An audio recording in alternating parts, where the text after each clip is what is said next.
Everybody in this room, welcome, but particularly to our new Secretary of Homeland Security, Secretary Nielsen. We welcome you.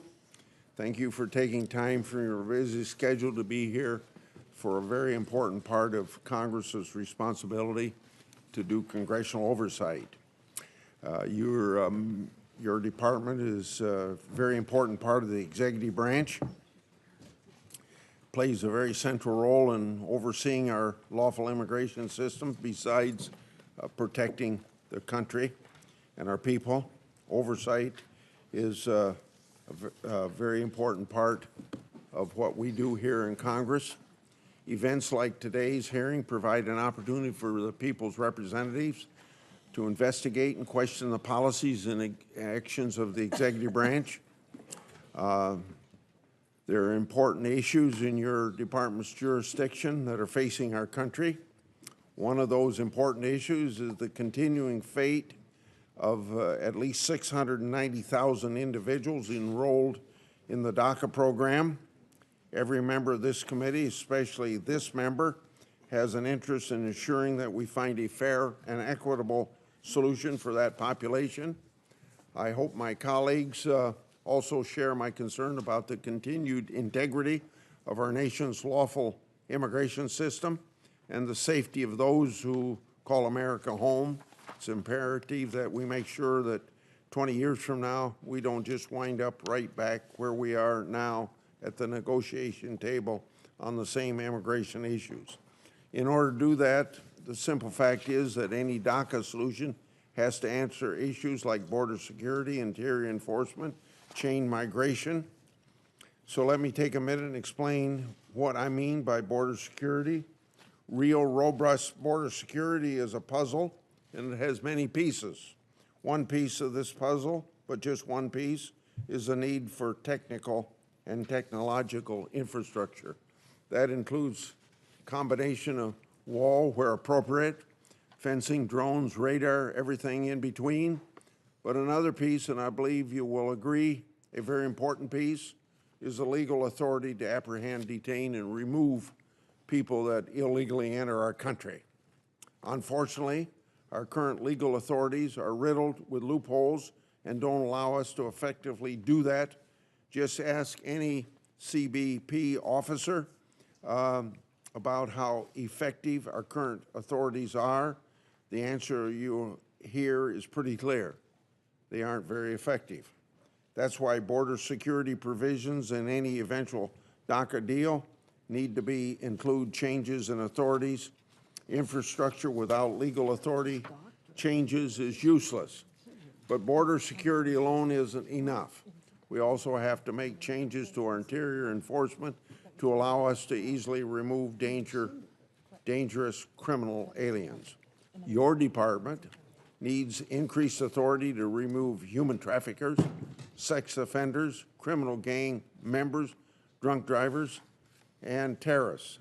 Public safety threats should not be given free rein to roam our country. We owe the American people a real solution to this problem, and the only way to provide it is to address these other pieces as well. But DACA isn't the only issue your department is facing. American workers are increasingly at risk because the United States admits so many foreign workers, some of whom are permitted to stay for years or even decades. Many companies use cheap foreign labor, driving down salaries. Worse still, many of these employers commit terrible abuses. That's why I was pleased to see this administration take on the issues with its Buy America, Hire American executive order. However, it is unclear whether efforts to date have really moved the needle when it comes to protecting American workers, and I hope you, Madam Secretary, can shed some light on that. This committee is also well aware that the department is facing larger structural problems. DHS still doesn't operate like a single agency. You may disagree, but that's the way I see it. It operates like a bunch of little agencies that don't always work well together. Time and again, I hear reports that the various components within the department do not have adequate mechanisms for data collection and information sharing. This means that the right hand often doesn't know what the left is doing, a practice that causes inefficiency. That criticism is particularly concerning with regard to DHS's founding mission to protect the United States from terrorism. When the agency doesn't adequately share information, it's hard to see how the department will be well equipped to foresee the next New York City attack or the next San Bernardino shooting. The threat from overseas continues to be real, but this country has also seen a rise in homegrown violent extremists. Collecting and sharing information within DHS and with other law enforcement partners is critical to combating these threats. In 2017, the department was criticized by its own Inspector General for the lack of unified immigration strategy, for poor information sharing between sub-agencies, and for serious IT challenges. Regarding the immigration strategy, last November, DHS Office of Inspector General criticized the agency for failing to unify the approach across agency subcomponents like ICE, CBP, and USCIS. These sub-agencies enforce the same laws, and they must, just common sense, say they must be reading from the same page. Otherwise, you'll continue to suffer from conflicting enforcement priorities. Regarding information sharing, for years I've been raising concerns about this very real and serious problem which affects all U.S. government agencies, and your department is no exception. In October 2017, Special Inspector General for the Afghan Reconstruction reported a significant problem with Afghan military officers in the U.S. for training, often going AWOL. These AWOL Afghan soldiers are considered high risk because of their military training and low risk for detention. In fact, out of 150 AWOL Afghan trainees, the Inspector General found 83 either fled the country or remain unaccounted for. Apart from the obvious national security concerns, this also negatively impacts operational readiness and wastes millions of taxpayers' dollars. In some of these cases, ICE failed to notify other U.S. government agencies that the Afghan officials had gone AWOL.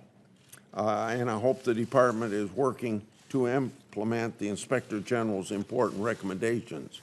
Another case that also happened under the Obama administration, ICE was investigating a DACA recipient accused of child exploitation.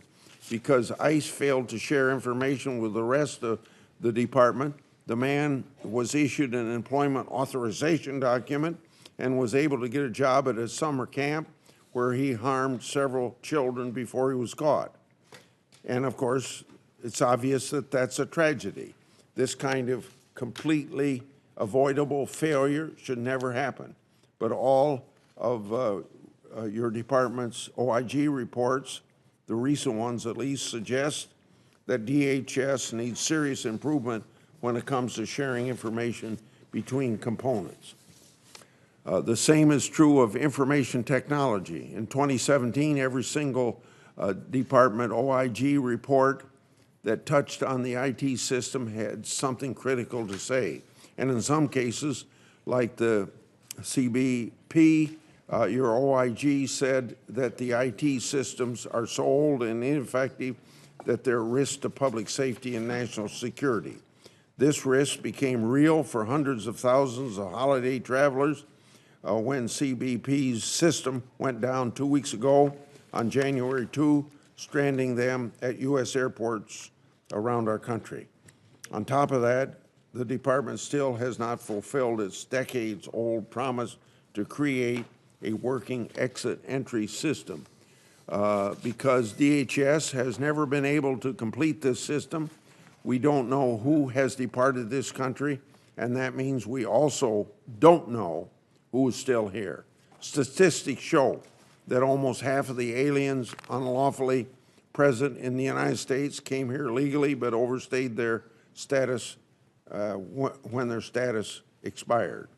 If we knew they were still here, we could track them down and penalize the people who overstay, but the department has not been able to build the IT system necessary to make this possible. Despite all of these concerns, it's clear that under the current administration, DHS is making real progress to improve Homeland Security. In 2017, we saw real efforts to curb illegal immigration, close loopholes in legal immigration authorities, and protect the American people from international terrorism. For these and other reasons, I'm grateful for your service, and as we ought to be for a lot of cabinet secretaries, but particularly your big department you have to oversee. So I look forward to hearing more from you today as we explore ways to improve your agency and address our country's needs. So I thank you, Secretary Nielsen, for your participation in this important hearing.